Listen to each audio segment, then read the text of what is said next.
짧은 2월이 끝나고 벌써 3월입니다. 그러면 또 저도 준비해야겠죠. 뭐를? 신작 게임 소개를. 2026년 3월의 신작 게임 리스트 디몬크의 게임5로 돌아왔습니다. 기다리셨죠? 늘 그렇듯 이번에도 우리말을 지원하지 않고 얼리 액세스 게임은 최대한 제외했습니다. 그리고 신작이 굉장히 많아요. 엄선하는데 좀 힘들었습니다. 일단 보시죠. 한참 소울라이크가 뜨더니 요즘은 어째 익스트랙션 슈터 장르 게임들이 매달 하나씩은 나오는 것 같습니다. 트렌드가 또 바뀌고 있다고 봐야죠. 제가 첫 번째로 소개할 게임이 그렇습니다. 헤일로와 데스티니 시리즈로 잘 알려진 번지의 신작입니다. 마라톤.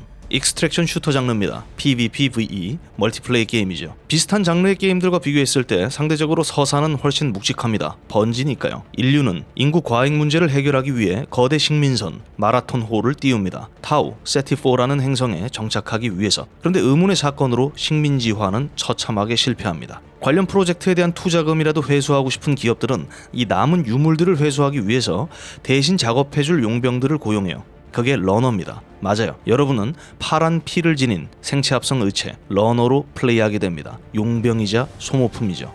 사실 마라톤은 원작이 있어요. 완전 새로운 IP가 아닙니다. 1994년 이미 번지가 내놨었던 게임 시리즈예요. 게임 플레이 목표는 단순합니다. 혼자 혹은 다른 플레이어들과 함께 값나가는 전리품을 얻고 탈출만 하면 됩니다. 최대 3인 1조 구성이죠. 비슷한 장르의 게임들과 크게 다르진 않아요. 그런데 제가 생각한 것보다 게임 구성은 마냥 단순하진 않았습니다. 아마 대부분 초기 마라톤 플레이 영상만 보셨을 것 같은데요. 그때는 그리 좋은 평가를 받진 못했어요. 형형색색 화려한 색감, 각종 글리치 이펙트, 산만한 게임 UI는 뭘 보여주고 싶은지 이해하기 어려웠죠. 그래서 저도 상당히 부정적으로 봤었습니다. 그런데 얼마 전 번지가 공개한 다큐멘터리 영상을 보고 생각이 조금 달라졌어요. 조금은 더 긍정적으로. 짧게 요약하면 지금까지의 번지 게임들의 장점들을 전부 섞었다.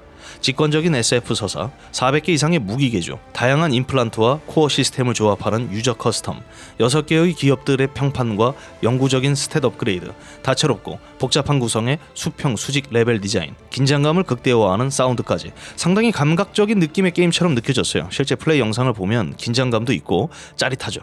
물론 시즌제를 도입하면서 일부 요소들은 시즌 종료와 함께 초기화된다는 점은 아쉽습니다. 저는 그런 거 별로 안 좋아하거든. 근데 어쨌든 공개 초기보다 더 알차게 느껴지는 게임 구성이었다는 거죠. 이게 오해하시면 안 되는 게 알차다고 해서 반드시 이 게임을 꼭 즐겨야 할 이유가 되지는 않습니다. 신경 써야 할 게임 요소들도 제법 있기 때문에 진입 장벽은 꽤 높은 게임이 될 수도 있다고 봅니다. 그러니까 그만큼 숙제가 많다는 거죠. 요즘 게이머들은 단순한 거 좋아하거든요. 제가 보기엔 그래요. 소울라이크들이 왜 인기가 많았겠어요? 직관적이고 단순했으니까. 하지만 번지의 게임들을 늘 좋아해 왔거나 알찬 구성의 익스트랙션 슈터 장르를 찾는다면 눈여겨봐도 나쁘지 않을 신작이라 봅니다. 저요? 저는 잘 모르겠어요. 궁금하긴 해요. 있는 놈들이 더한다는 말이 있습니다. 닌텐도가 딱 그래요. 아무렇게나 찍어도 잘 팔리는 포켓몬에 동물의 숲을 결합시켰습니다. 포켓몬 포코피아. 유저 지갑들을 확실하게 털어먹겠다는 거죠. 반농담이고요. 제작과 건설 중심 코지 라이프 시뮬레이션 게임입니다. 그런데 여기도 보기보다 배경 설정은 좀 어두워요. 인간과 포켓몬스터가 공존했던 행복한 세상, 그런 세상은 이미 망했고 인간은 사라졌다는 설정입니다. 저 하찮아 보이는 주인공 눈치채셨겠지만 사람이 아니라 메타몽입니다. 플레이어는 메타몽을 제어해서 황폐한 세상을 다시 포켓몬들이 북적거리는 낙원으로 되돌려야 합니다. 그런데 혼자 세상을 바꾸긴 어렵잖아요. 생태계를 회복시키면서 다른 포켓몬들의 힘을 빌려야 합니다. 동물의 숲과 다른 점이 있다면 바로 이 부분이에요. 바라는 것만 많은 동물 친구들과는 다르죠. 주인공이 메타몽이잖아요. 다른 포켓몬스터의 여러 능력을 배울 수 있습니다. 이상해 씨의 기술을 배워서 잔디를 자라게 할 수도 있고요. 꼬부기 기술을 활용해 밭에 물을 줄 수도 있습니다. 모든 플레이가 이런 식이에요. 벽도 부수고 집도 짓고 가구도 만들어서 배치할 수 있습니다. 요리도 해야죠. 원래 누군가와 친해지는데 베푸는 것만큼 좋은 게 없거든요. 하지만 이 모든 것들을 서두를 필요는 없습니다. 천천히 그런 낭만으로 즐기는 게임이에요. 또 흥미로운 점은 멀티플레이입니다. 본인이 좋아하는 포켓몬스터와 함께 다른 친구의 마을을 방문할 수 있어요. 그 반대로도 그렇고요. 최대 4인 멀티플레이를 지원합니다. 그런데 이런 거는 레벨 5의 판타지 라이프 아이도 비슷하게 됐었습니다. 하지만 클라우드 섬은 없었죠. 공동 건설 모드라고 보면 될 것 같은데 이 모드는 호스트가 접속하지 않아도 늘 열려 있습니다. 개방형 서버 그런 느낌인 거죠.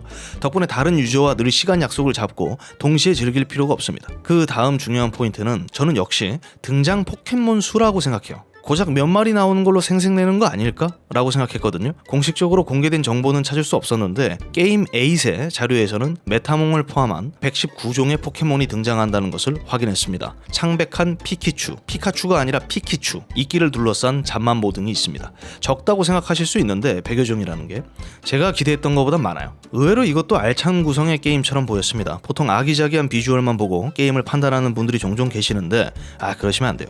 특히 포켓몬스터 게임 시리즈는 특유의 심오함이 늘 담겨 있었거든요.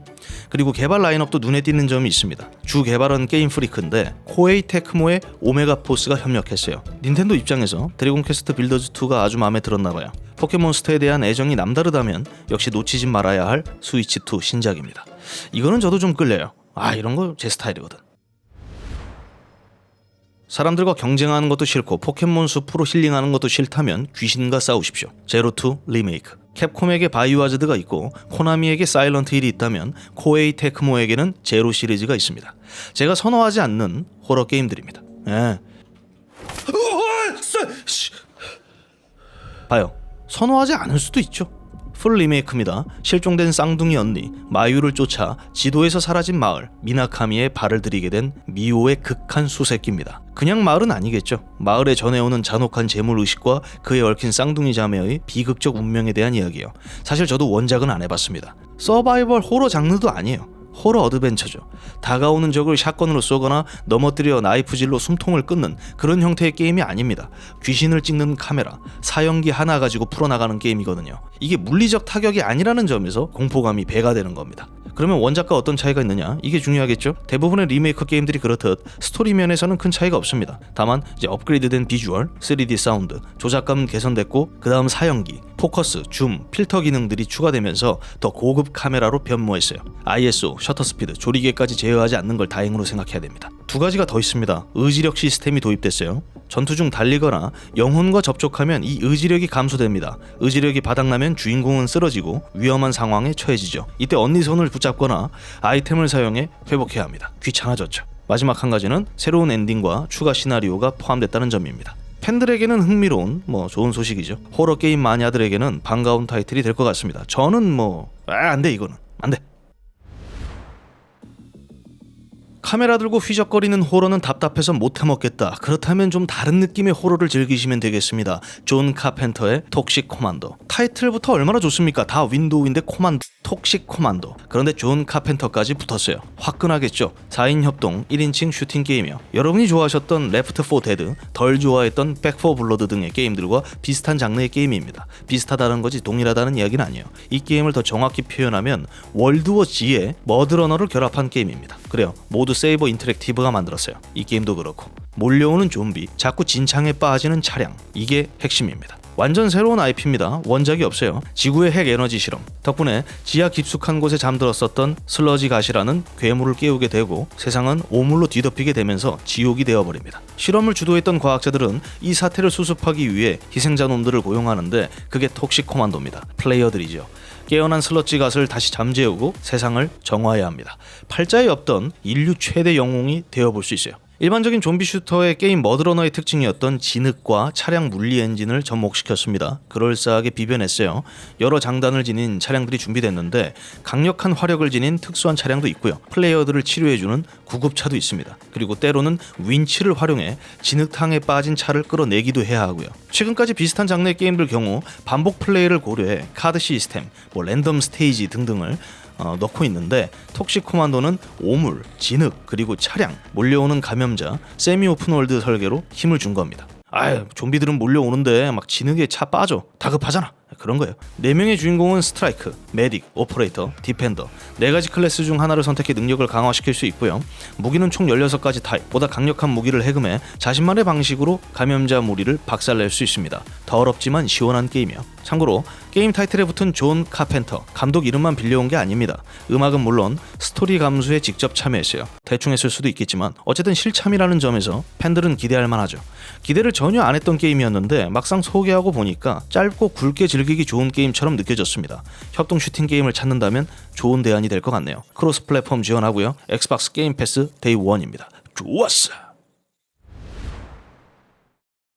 우리는 이 땅에 다시 한번 역사를 써내려갈 것이다. 3월에 아주 잘 어울립니다. 많은 한국 게이머들이 기대하는 신작이죠. 검은 사막 아니고 붉은 사막. 펄어비스가 만든 오픈월드 액션 RPG입니다. 이거 온라인 게임 아니에요. 여러 세력이 대립 중인 파베이노 대륙. 주인공은 페일룬 지역 출신 회색갈기 용병단 단장 클리프.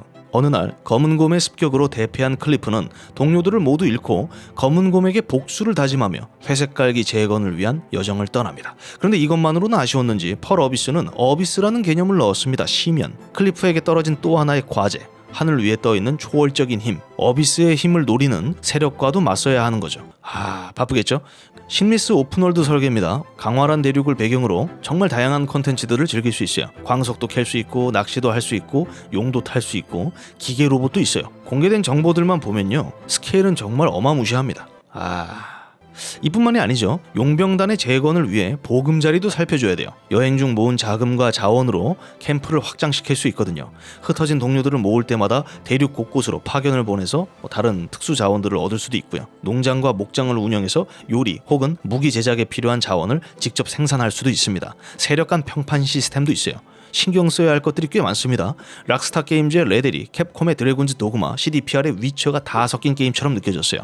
그만큼 펄 어비스는 생동감 있는 오픈월드 게임 세계를 만들기 위해 노력한 거죠. 압도적으로 화려한 포인트는 또 따로 있습니다. 전투. 이거는 스퀘어 에닉스의 포스포큰이 좀 생각났는데 화려한 빛과 입자, 진하게 배어나오는 피로 타격감을 더했습니다. 검, 창, 활은 기본이고요. 프로레슬링, 맨손 격투 기술도 구사합니다. 전투 속도가 제법 빠른 편인데 제작진 인터뷰에 따르면 소울라이크는 아니지만 결코 쉽지 않다 정도로 표현하고 있습니다. 조작감이 어떨지 가늠도 안 되네요. 저는 잘 모르겠어요. 지금 게임을 소개해드리고는 있지만 제법 난해한 게임처럼 느껴지거든요. 이게 프롬 소프트웨어의 난해한 내러티브와는 다른 개념입니다. 불친절함이 아니라 조잡한 느낌을 받고 있어요. 복수도 해야 되고 클랜도 재건해야 되는데 어비스를 두고 또 맞서야 하고 농사도 짓고 용도 타면서 하늘도 살펴봐야 되고, 그런데 월드는 또 넓어요. 이러한 모든 것들이 얼마나 유기적으로 작동할지 저는 잘 모르겠습니다. 좀 많이 과해 보이거든요. 이게 온라인 게임이 아닌데 온라인 게임처럼 느껴진다는 거 살짝 위험해 보입니다만 잘 됐으면 좋겠습니다. 저는 멀리서 지켜보겠습니다. 자, 이렇게만 끝내면 저는 편한데 여러분은 또 아쉽잖아요. 그래서 보너스 간단하게 소개해드리겠습니다. 지금 아주 힘들어. 내 인생을 이렇게 만든 원흉, 월드 오브 워크래프트의 새로운 확장팩 한밤이 출시됩니다. 정식 출시, 얼리 액세스 아니고 엘프 왕국 쿠엘탈라스를 무대로 흩어진 엘프 부족들을 규합해 빛의 태양샘을 침공하려는 전령 자라타스와 공허의 군단을 막아야 합니다. 4개의 새로운 지역, 새로운 종족 하라니르의 등장, 나만의 집을 꾸밀 수 있는 월세 없는 하우징 시스템, 악마 사냥꾼의 새로운 특성, 포식 등이 추가됐습니다. 다시 하라면 할 수 있을 것 같은데 제 인생이 더 망가지면 안 되기 때문에 멀리서 지켜보겠습니다. 솔직히 해보고 싶긴 해요. 제가 와우를 16년 넘게 했었습니다. 그렇게 이제 못해.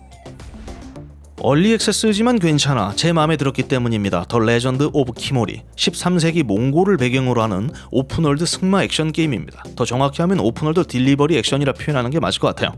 말을 교배하고 훈련시키고 교감하며 몽골의 광활한 대지를 함께 누비는 게임이요. 그냥 돌아다니는 건 아니고 여러 역경을 극복하고 최고의 배달원이 되어야 합니다. 몽골 버전 데스 스트랜딩입니다. 다만 분위기만 봤을 때 저는 이쪽이 더 제 취향에 맞습니다. 이상한 괴물은 안 나오잖아. 안 무섭잖아. 무서운 배달을 원하세요? 이거 하세요. 신작 같은 구작 데스 스트랜딩 2 PC 버전이 출시됩니다. 이전에 설명드렸기 때문에 다시 설명드리진 않겠습니다. 저도 이번 2편 엔딩을 보지 못했기 때문에 내러티브 부분은 딱히 할 말이 없어요. 근데 전작과 크게 다르진 않을 겁니다. 난해하다는 거죠. 더 높은 프레임을 지원하고요. 울트라 와이드, DLSS도 지원합니다. PC 게이머들을 위해 더 확장된 포토 모드를 경험할 수 있게 됐고요. 울트라 와이드 해상도 때문에 다시 PC 버전을 구매해야 하나 생각하고 있습니다. 플레이스테이션 5 프로 이것 때문에 산 건데 조졌네. 아름다운 수채화풍 비주얼로 좋은 평가를 받았던 어드벤처 게임 플라넷 오브 라나의 후속작도 출시됩니다. 로봇 군대로부터 행성을 구한 라나, 그리고 작은 친구 무이, 행성의 신비로운 과거를 밝히기 위한 여정은 계속됩니다. 아름답고 감동적인 모험, 배경만큼 유려한 캐릭터들의 움직임도 포인트입니다. 어지간해선 이건 전작을 즐기고 도전하는 것을 권장합니다. 이런 게임은 그렇게 해야 더 감동적이기 때문이죠. 순례자 무리를 이끌고 저주받은 땅을 통과해 낙원으로 향하자. 생존 경영 게임 페레그리노입니다. 낮에는 저주받은 숲을 탐험하고 밤에는 캐러밴을 관리해야 하는 게임이에요. 늘 부족한 자원을 관리하고 순례자들에게 식량과 거처를 제공해줘야 됩니다. 이타적이고 헌신적인 그런 게이머들을 위한 게임이죠. 앞으로 닥쳐올 일들을 대비해 매일 분주히 움직여야 하는 게임이요. 제법 낭만 있죠. 아쉽게도 멀티 기능은 없습니다. 제가 좋아하는 스타일의 게임이기 때문에 그래서 넣었어요. 구매 의사 있습니다. 붉은 사막을 보너스로 놓고 이 게임을 메인에 넣으려 했습니다. 근데 그렇게 됐습니다. 몬스터 헌터 스토리즈 3 엇갈린 운명. 재앙의 상징인가 구원의 빛인가. 세계는 황폐화 중.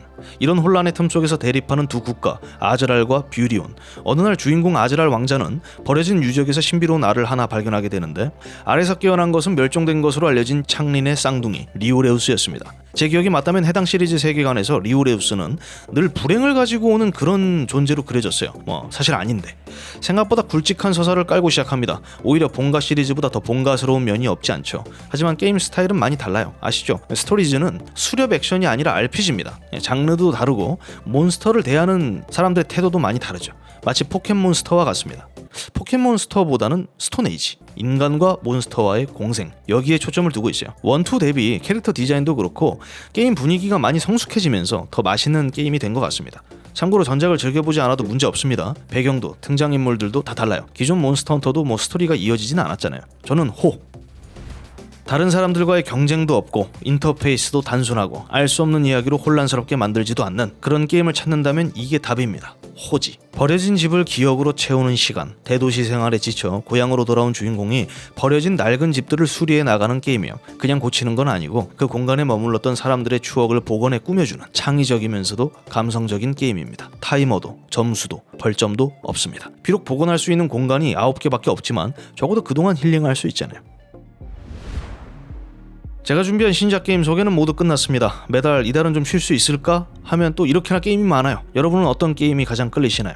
저는 시간만 되면 다 하고 싶죠. 진심입니다. 저는 장르를 가리지 않아요. 호러도 하잖아요. 아무튼 이번 게임5가 여러분에게 즐거운 시간이 됐다면 이번에도 역시 채널 구독, 댓글, 피드백 부탁드리면서 인사드리겠습니다. 시청해주셔서 감사합니다. 디몽크였습니다.